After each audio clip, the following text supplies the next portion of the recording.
Bonjour, Marie-Hélène Houchedez, ingénieure formatrice au CTIFL. Je suis ravie de vous présenter aujourd'hui cette formation sur les produits bio avec le soutien de l'Union européenne. Alors peut-être vous posez-vous certaines questions sur l'agriculture biologique dans la restauration hors domicile. Déjà, qu'est-ce qu'un produit bio? Comment le reconnaître? Et puis, depuis quand existe l'agriculture bio, que ce soit en Europe ou en France? Qu'est-ce que représente l'agriculture bio également? Et puis, quel est le lien entre restauration collective, loi Egalim et bio? Nous allons essayer de répondre à certaines de ces questions. Alors déjà, ce qu'est l'agriculture bio? On pourrait définir comme une agriculture biologique, mode de production et de transformation respectueux de l'environnement et de la protection du climat, de la biodiversité, du bien-être animal et de la santé humaine.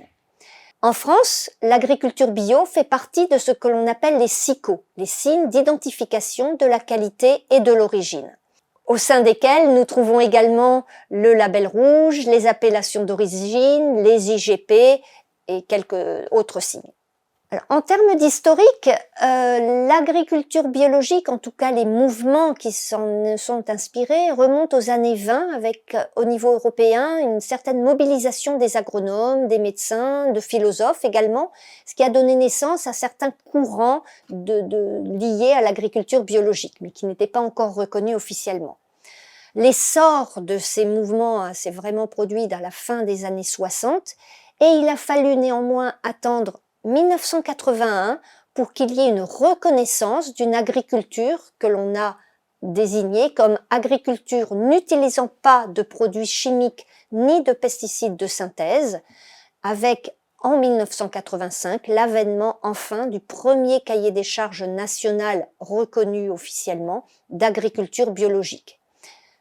À cela a été associé le logo AB, qui existe toujours actuellement, et dans la foulée, en 2001, la création de l'Agence Bio, un organisme officiel, agence française pour le développement et la promotion de l'agriculture biologique.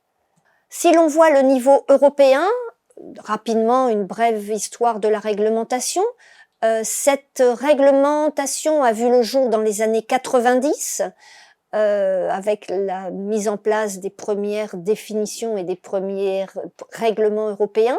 Ces règlements ont été revus entièrement entre les années 2008-2010, avec donc de nouveaux textes sur l'agriculture biologique, l'étiquetage des produits bio, avec la création également du logo Eurofeuille, le logo européen de l'agriculture biologique. Et actuellement, et depuis le 1er janvier 2022, c'est un règlement publié en 2018 qui est en application et qui concerne toute la production et la transformation biologique, l'étiquetage aussi des produits sur lesquels nous allons revenir, et qui précise les différentes obligations de moyens au niveau européen.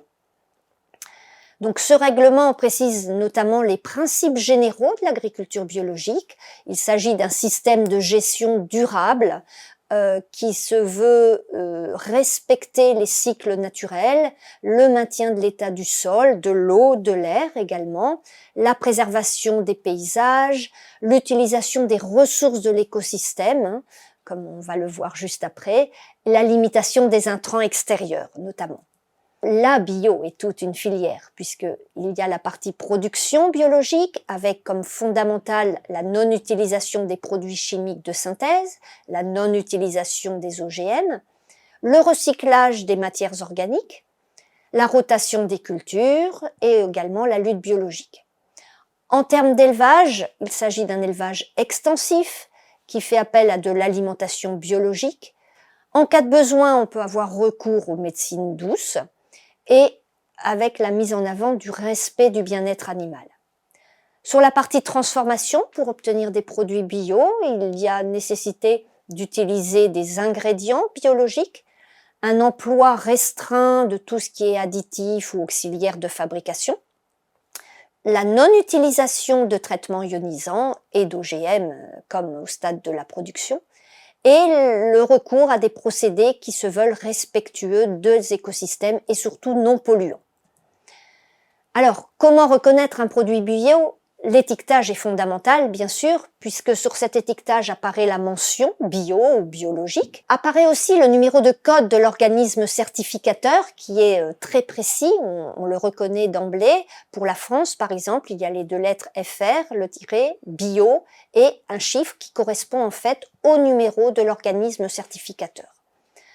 En termes de logo, puisque ces logos sont très connus, en tout cas l'un peut-être plus que l'autre, mais c'est un moyen de communiquer sur les produits, il y a le logo européen obligatoire dont on a parlé tout à l'heure, qui existe depuis 2010, l'Eurofeuille, et qui a une obligation d'être apposé sur les produits bio préemballés originaires de l'Union européenne.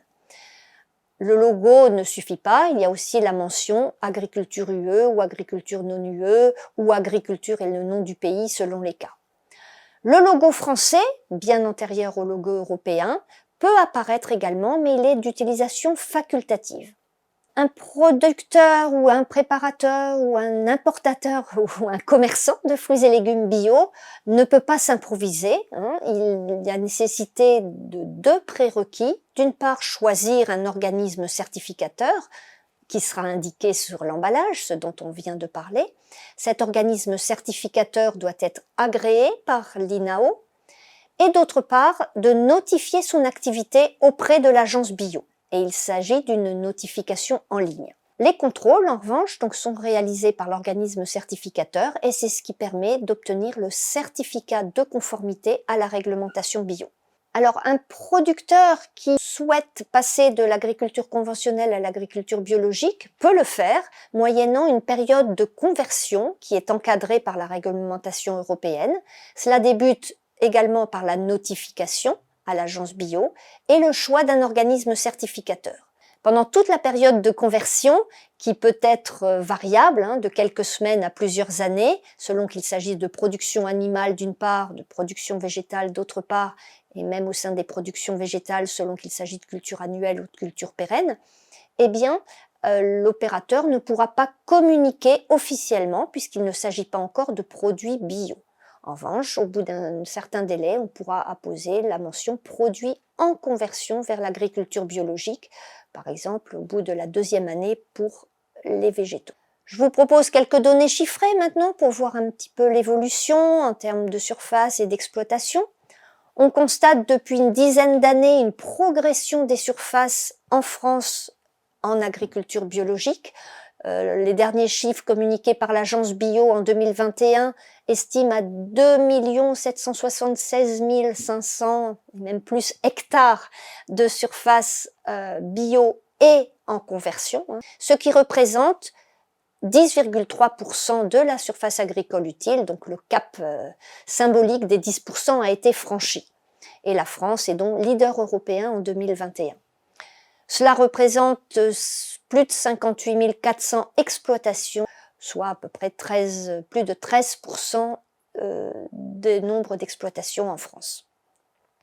En termes de consommation, toujours des chiffres de 2021 communiqués par l'agence bio, la part de consommation alimentaire des ménages en bio s'élève à 6,6%.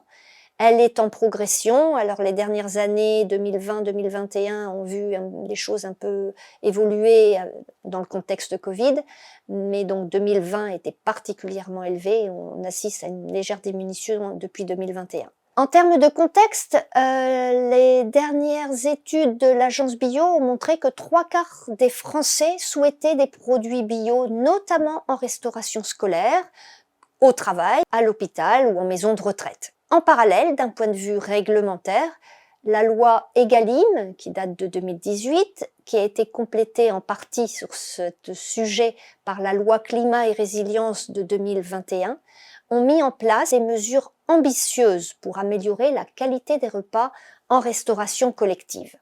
Donc en restauration collective, qui est concerné par cette exigence depuis le 1er janvier 2022 ?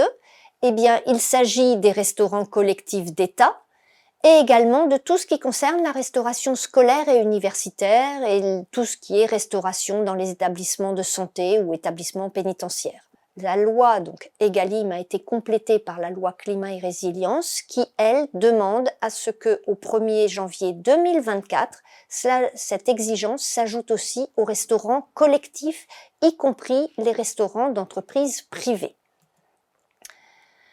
Alors à ce jour, le dernier baromètre de la restauration hors domicile qui a été publié tout récemment en janvier 2023 montre les différentes parts des achats en bio par famille de produits.